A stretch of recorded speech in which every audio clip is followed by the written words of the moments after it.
The reason that I feel LeBron is the GOAT is because during pressure times, he still makes the actual right decision versus what us fans and the public wants him to do. And that's what separates, him from Jordan and Kobe, where if you give Jordan and Kobe those Cavs teams, they wouldn't have made the playoff. They wouldn't have made it to the championship because Jordan would have just averaged 60 and said, the hell with it.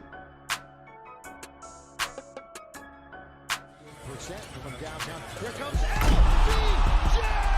Look out! This is Gilbert Arenas. Arenas for three. About to break down the king, one and only, Lebron James. What really made me fall in love with LeBron's play was, we're in the playoffs, it was game 5, 4 minutes left. And I picked up something in what he did. It kind of changed the series. He was playing decoy, and we thinking our game plan is shutting them down. And then he looks over at the bench and then gives them the nod. And the nod ended up subbing Ilgauskas out. We subbed out Brendan Haywood. And when Brendan Haywood subbed out, LeBron James attacked that basket. Once again, James on a post-up, up fake. But why I fall in love with it is, he decoyed to give everybody else a chance to get involved into the game before he took over. And I just thought that was just like special because as soon as I got on the court, I didn't care who was on the court, I'm chucking.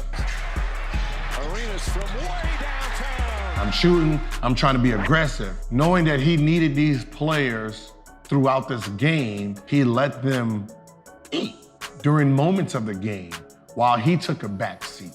It took the whole summer to understand what he was doing and realize that was brilliant. To decoy yourself, to get everybody involved, get everyone plays, then you take over, then decoy again, the decoy. Then I realized we never actually guarded this guy. When he wasn't scoring, it was him decoying. He could have scored 70 against us. He could score 70 against everybody else. So what ends up happening is when you actually think you're guarding LeBron, you're actually not guarding LeBron. He's just in decoy mode, letting everybody else get a feel for the game. And that's when I was like, okay, I like this guy. From, year 17, 18 to year 1, what set LeBron apart was, his IQ, was his ability to adapt, ability to read. That's what we didn't understand when we was first matching up in the playoffs against him, how smart he really was. So there were times where we're leaving a certain guy open, knowing that no one in their right mind will pass it to him, which he would. Good defense there, but no look inside to Williams, and he let it in, and he's fouled. And the outcome was great. His film breakdown where I'm watching him at home, I understood he understood the game very well, but I didn't understand and didn't realize then he's willing to sacrifice his name, his integrity of, being bashed to make the right play. And right back in the hands of LeBron James. Here's your trap. We get it out of his hands. Hughes, Damon Jones puts it in with 4.8 remaining. Damon Jones didn't play game 5, nor game 6 comes in for the last, 20 seconds of the game. We're gonna leave Damon, he's not gonna pass to Damon Jones. Damon Jones hasn't shot the ball in 2 games, and he actually makes that pass, which shows that he believes in his teammates, which gives them the sense that we believe in ourselves too. Jordan would have just averaged 60 and said, the hell with it. He wouldn't have still gave the ball to J.R. Smith after J.R. Smith done did what J.R. Smith has done. But because he still believes in his teammates, they still believe in themselves too during crucial time. And that's what makes LeBron the GOAT. I think that we were spoiled by Jordan. Jordan, open, Chicago with the lead.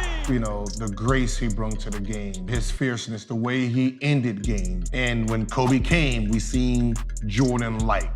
So what ends up happening is when you have a player like LeBron who comes into the game, who doesn't have the instincts of Jordan and Kobe, they're gonna take that last shot no matter what. We feel that if you're the best player, you're the star. You're compared to Jordan and Kobe, you should be Jordan and Kobe-like, which is not necessarily correct. Jordan and Kobe possessed something LeBron didn't have, which was a first step, which made them one-on-one players. LeBron came in as Magic Johnson, meaning his vision is his key. As someone who loved Michael Jordan and Kobe, we get mad and we want to knock him because he's using his vision when we allow them to use their one-on-one skill to finish plays. It's unfair to say you can use your one-on-one skills, but you can't use your gift. You can't use your vision. You can't see the open man. You're supposed to chuck the shot up, and if it goes in, we're gonna cheer you on. If you miss it, we're gonna say, he don't have it. No, this is what makes him great. The ability to see the open guy if he's not the open guy. Just like Jordan made himself the open guy. But we didn't knock him when he passed it to Steve Kerr. he didn't pass it to him knowing he was gonna make the shot. He passed it to him hoping he would make that Set a screen, James goes the other way, drives down the lane, back out to Green. Green for three, off the mark, no good. So you have Morris and Hope running off of AD for decoy, and then Anthony Davis, a down screen for LeBron coming up for the ball. Now you have LeBron and Jimmy Butler's guarding him. I'm pretty sure Danny Green was supposed to actually set a pick so Duncan Robinson can switch on him. So LeBron James has to react. Now, pause right now. Now, this is very important to viewers at home. I'm laughing because it's just a horrible look at this point. You have a corner shooter in Twin who has his hands on his knees. I don't know if he's tired. I don't know if he's I don't know what he's doing, but he's not actually ready to shoot. So when people at home are judging LeBron off of his decision, you have to look at it all as it plays out. You have the Twin, hands on his knees, not ready to shoot, can't pass it to him. You have Crowder, who actually interrupts LeBron's shot here. So the fact that he actually digs for the ball kind of throws off LeBron's shot attempt. Now, I'm pretty sure if you're a LeBron's fan, you've actually never seen LeBron go right and actually do a running. He's never done a floater. He's never really been a floating type of guy. So what ends up happening is the dig by Crowder kind of throws off of his rhythm. So if he would have actually took this shot, I'm pretty sure it would have been 12%, which the actual play now is back to Danny Green.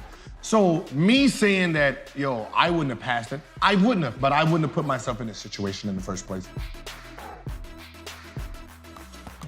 So for us to actually say what LeBron did is a bad decision, I would have took it.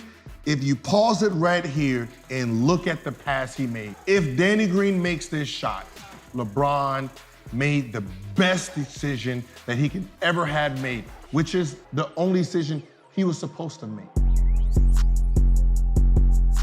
He's watching film on top of film on top of film. What most people do in the playoffs, he does every single game. So he knows the ins and outs of all your plays, where you're supposed to be, where you don't supposed to be. When you try to trick him by calling a play, he's gonna pick up on it and say, that's not one of their plays, and tell you where you're supposed to be. I understood that when I was at his house watching him watch our play. And because I'm a gray area player, I knew, he's gonna know every single play is supposed to be.